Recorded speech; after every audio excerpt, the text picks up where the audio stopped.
TV1 ప్రేక్షకులకు నా నమస్కారం. నా పేరు చంద్రశేఖర్ రెడ్డి. నేను సినిమాల్లో దాదాపు 40 ఏళ్ళుగా చాలా సినిమాల దర్శకత్వం వహించాను. అందులో చాలా వరకు సక్సెస్ అయిన సూపర్ హిట్స్ ఉన్నాయి.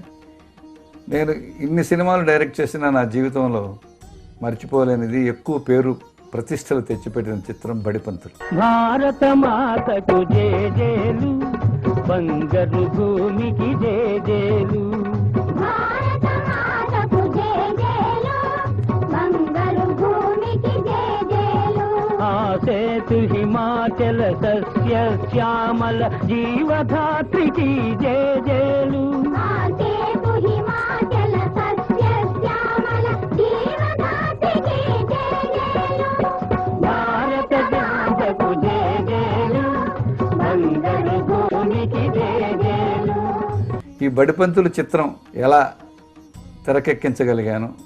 అప్పట్లో తెలుగు సినిమా పరిశ్రమలో ఉన్న డైరెక్టర్స్ అందరిలోకి నేను చాలా చిన్నవాడిని. నా 4వ ప్రయత్నం.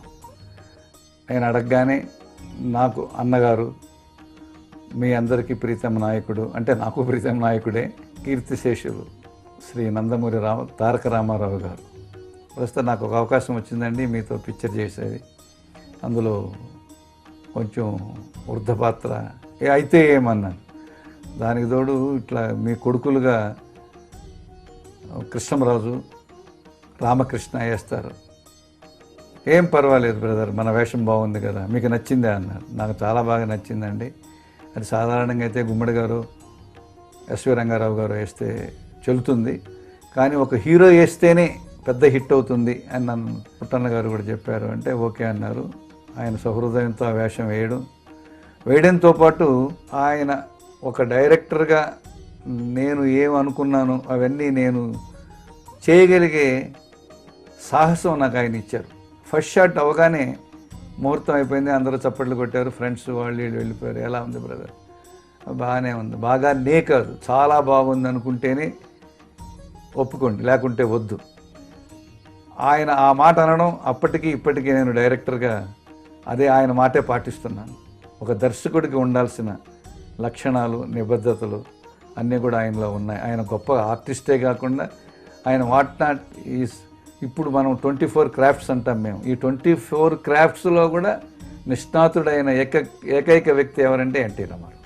బడిపంతులుగా ఒక ఎన్టీ రామారావు అని ఎప్పుడు నిర్ణయించుకున్నామో అతనికి ప్రత్యర్థిగా నాగభూషణం గారు, అట్లాగే అతని భార్యగా అంజలి గారు, కొడుకులుగా కృష్ణరాజు, రామకృష్ణ, కోడళ్ళు. ముఖ్యంగా అప్పట్లో బాలనటిగా 1-2 సినిమాలు వేసింది. నా సినిమాల్లోనే అత్తల కోడళ్ళలో చిన్నప్పటి వాణిశ్రీ వేసింది శ్రీదేవి. ఆ అమ్మాయి కంటే కుట్టి పద్మిని అయినప్పుడు చాలా పాపులర్. ఆ అమ్మాయి వీళ్ళ ఏవిఎం వాళ్ళ పిక్చర్లో డ్యూయల్ రోల్ వేసి she was a star child artist. ఆ అమ్మాయిని పెడదామని మా నిర్మాత అన్నాడు. ఎందుకో నాకు శ్రీదేవినే పెడదామని నేను ఒక రకంగా మొండిగా వాదించాను.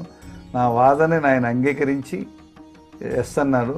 బూచాడమ్మ బూచాడన్న పాట, ఆ పాట రాసిన ఆత్రేయ గారు కానీ, ట్యూన్ చేసిన మహాదేవన్, వాటిని చక్కగా అభినయించిన శ్రీదేవి.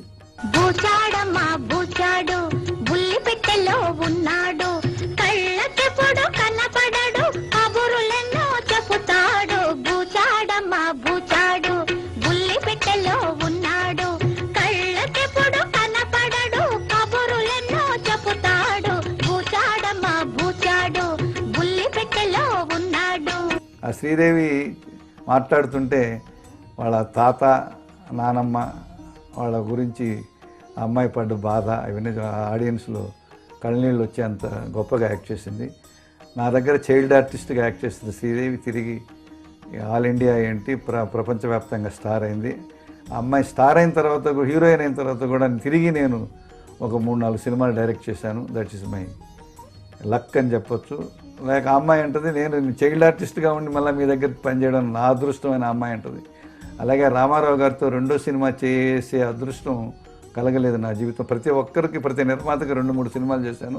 రామారావు గారు డేట్స్ ఇచ్చినప్పుడు నేను వేరే చిన్న చిన్న సినిమాల్లో ఉండేవాడిని. అవి కాదు అని ఆయనతో స్వయంగా వెళ్ళి చెప్పి, ఇలా డేట్స్ ఇబ్బంది ఉందండి తర్వాత చేద్దామనంటే ఆయన ఎంతో సహృదయంగా చేసి ఉండేవాళ్ళు. అప్పుడు అలా చేయకపోవడం అనేది కావాలని కాదు, నా జీవితంలో జరిగిన చిన్న పొరపాటు. డేట్స్ ఒక 1 ఇయర్కి ముందుగానే ఫిలప్ అయి ఉన్నాయి. మళ్ళా ఇచ్చాడు 2 times ఆయన డేట్స్ ఇచ్చాడు, కానీ చేయలేకపోయాను. ఆ సంగతి తర్వాత వెళ్ళి స్వయంగా చెప్పాను. అంత తప్పకుండా చేద్దాం బ్రదర్ దానికి ఏంటన్నారు. మేము ఒక పిక్చర్ ప్లాన్ చేసాం. ఇంతలోకి ఆయన రాజకీయాల్లోకి వచ్చాడు.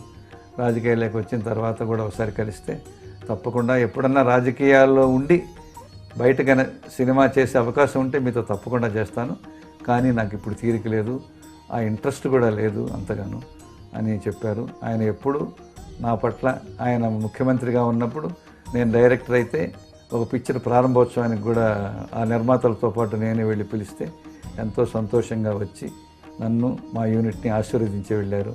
అలాగే ఆ పిక్చర్ కూడా హిట్ అయింది. అది నాకు రామారావు గారికి ఉన్న అనుబంధం.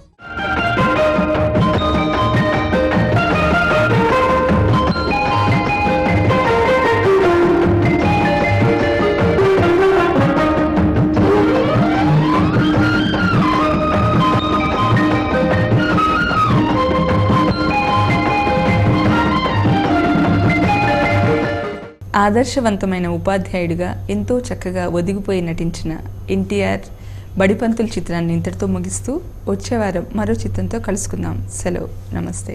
నూటికో కోటికో